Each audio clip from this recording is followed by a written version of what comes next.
కేవలం 7999K up to 10 kgs వరకు బరువు తగ్గి అధిక బరువు నుంచి వచ్చే ప్రధాన సమస్యలను దూరం చేసుకోండి. సోలో హీరోగా హిట్ కొట్టేశాడు కోలీవుడ్ వర్స్టైల్ యాక్టర్ విక్రమ్. అనుభవం అయితే గాని తత్వం బోధపడదు అన్నట్టుగా భారీ ప్రయోగాలు చేసి చేతులు కాల్చుకున్నాకనే జ్ఞానోదయం అయిందే. ఎక్స్పెరిమెంట్ జోలికి వెళ్లకుండా తీసిన వీరధీర సూరన్ 2తో హిట్ ట్రాక్ ఎక్కిన చియాన్ నెక్స్ట్ సినిమాను షురూ చేశాడు. కానీ సార్కి హీరోయిన్ల సమస్య స్టార్ట్ అయిందట. ఇప్పటికే ఇద్దరిని పరిశీలించారని, ఇప్పుడు మరొక భామ ఎంటర్ కాబోతోందని టాక్. కోలీవుడ్ లో ఎక్స్పెరిమెంట్ ఫిల్మ్స్ కి క్యార్ ఆఫ్ అడ్రస్ విక్రమ్. సినిమాపై పిచ్చి ప్యాషన్ తో ఎలాంటి ప్రయోగాలకైనా రెడీ అయిపోతూ ఉంటాడు.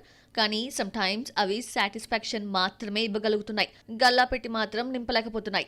ఆ మధ్య వచ్చిన లాస్ట్ ఇయర్ వచ్చిన తంగలాన్ సేమ్ రిజల్ట్స్. సోలో హీరోగా హిట్ చూసి చాలా కాలమే అయ్యింది విక్రమ్. పొన్నియిన్ సెల్వన్ భారీ సక్సెస్ తన కో హీరోస్తో షేర్ చేసుకోవాల్సి వచ్చింది.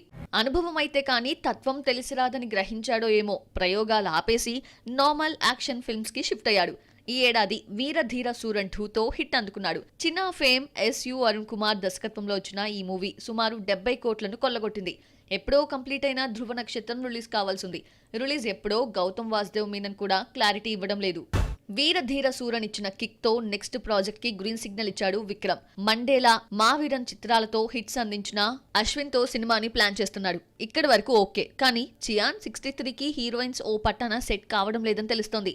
తనతో కోబ్రాలో ఆడి పాడిన శ్రీనిధి శెట్టితో పాటు ప్రియా అరుల్ మోహన్ తో చర్చించినట్లు సమాచారం. ఇప్పుడు ఈ ఇద్దరిని కాదని మీనాక్షి చౌదరి చెంతకు ప్రాజెక్టు చేరినట్లు తెలుస్తోంది. చివరికి విక్రమ్ సరసన నటించే గోల్డెన్ ఛాన్స్ ఎవరు కొల్లగొడతారో చూడాలి.